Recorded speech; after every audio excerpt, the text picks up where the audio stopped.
the new Copilot upgrades, and what they're saying is it can do the same thing as ChatGPT agent mode, where it could actually go straight from where you are and your desktop, and then go out and do real world tasks like look up flight times and prices and things like that. And that is only if you have that sort of access. And if your admin allows you to have that kind of access, because every account can be governed by the admin. And so you'll have to see if you're allowed to do that or not.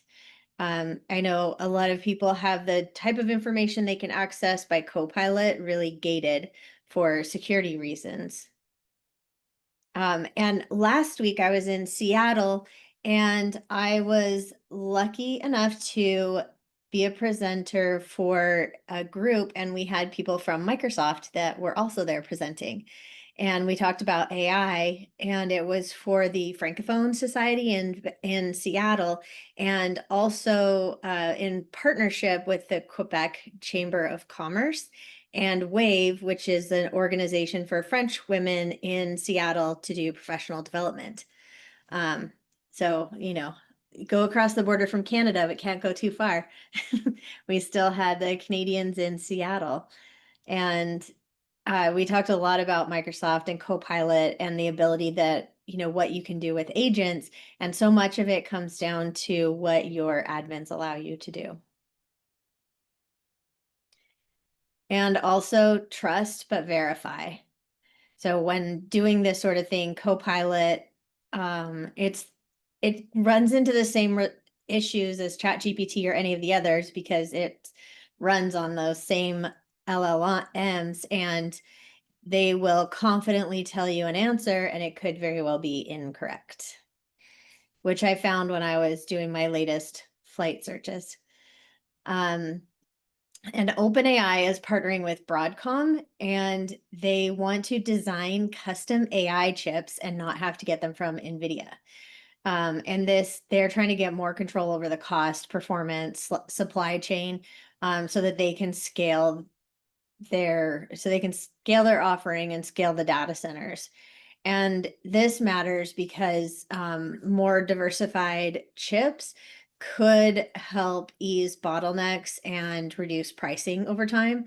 And that'll help everybody on the market, and just have more access, because AI has a lot more capabilities than the hardware can keep up with right now. And so hopefully with more competition, we'll see more advancements on the hardware side of AI. And then we have a project at MIT where researchers are using their training method that helps vision language generative models reliably localize a personalized object, like a particular product or even your pet, in new scenes.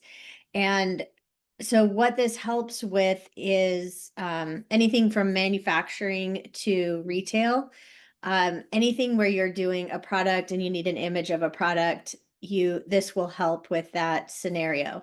AI has been doing a lot of product visualization, and this is improvement on that. If you're in manufacturing, there are already AI solutions, so see what you might be able to implement. Manufacturing is really hitting some challenges right now. And if you can be more efficient, then you'll be able to make it through a bit longer and hopefully well into the future. This is a fun one in healthcare. Well, I think it's fun. FDA has cleared its first digital stethoscope with an integrated AI scribe. So this means that AI can take the notes and help with charting. And charting is the thing that takes practitioners the longest amount of time. It's not actually meeting with the patient, but it's writing up all the details of that appointment. Many physicians will stay late or even do their charting at home. This is going to help immensely. There are already AI tools that help with charting in medical doctors' offices and veterinary medicine. My daughter works in a vet clinic and they're using the AI charting. It saves so many hours. I have a girlfriend who has a clinic of her own. She's a doctor, and that's what takes her the most time. That's what she stays late to do, is all of the charting. And so ideally this will lead to more accurate diagnoses and better patient care. Right, there are a couple of legal cases to pay attention to. A computer scientist asked the Supreme Court to review whether purely AI-generated works can be copyrighted. The lower courts decided that human authorship is required. Um, and there's a debate about this, because there's a debate about what human authorship is, because it can be more than a prompt. So there are some people arguing that if a human draws something out physically on a piece of paper ahead of time and then has AI render something, then they would own that intellectual property and they could prove it with the drawings ahead of time. Same with copywriting pieces. So this is going to be important in that area, is, what can we own? What can we not own that's AI generated? There is a there's a project out at UBC, which is University of British Columbia in Canada, and they have dedicated LLMs or models, AI models, where all the information going into the models is from somebody who owns the IP. So an artist would have their whole body of work, and this body of work would train an AI model, or the model would be trained on the body of work. So then everything it produces looks like that artist's work. And then the artist would have claim to anything that is produced by that model. And this is a project designed to help artists feel more comfortable with AI and also own the intellectual property of what they're creating with AI, because everybody has special magic that they bring to AI, and the artist will bring their eye and their perspective, and no one else would get the same type of outputs. But if it is in your own model, trained on your own art, then it is more defensible than if you're just doing it in ChatGPT or Gemini. And then there's another case where a California attorney was fined $10,000 for submitting an appeal with fabricated AI citations. AI made it up. We've heard about these cases before, where AI makes up case law precedent, and now this attorney was fined $10,000 because AI made up citations. They were not real, and the attorney did not double check. And again, this goes to trust but verify, or I don't even trust, I just verify the information that AI is spitting out at me. Okay, the AI lab that we did last week was pretty fun. We got into OpenForge, and OpenForge is a tool that helps with AI SEO, also known as GEO or AIO. And AI SEO, so that's search engine optimization. GEO is generative engine optimization. AIO, of course, AI optimization. This is designed to help you be found by ChatGPT when people are searching for what you have.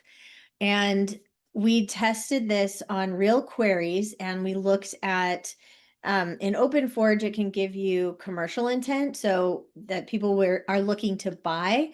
It also tells you what people are researching, and you want to be the spot for research. You also want to be the spot for people who are closer to purchasing as well. And it gives the queries, the search volume, the competition, and commercial intent, which then you can decide which things you want to rank for and start producing content from it. And it will give you this really detailed prompt that you feed into ChatGPT to get your content back out of. And the detailed prompt makes sure that the output is in a format that AI likes. We have tested it with putting that prompt into different models. It works best with ChatGPT. And it will give really great articles. We even had it vetted by our SEO experts that write all these articles by hand. And, they said it seemed too good to be true. And they're testing it out because it is really good and thorough and produces really long pieces, FAQs. And so we're upping the amount of content that we do and also for our clients, and we're using the intelligence from OpenForge.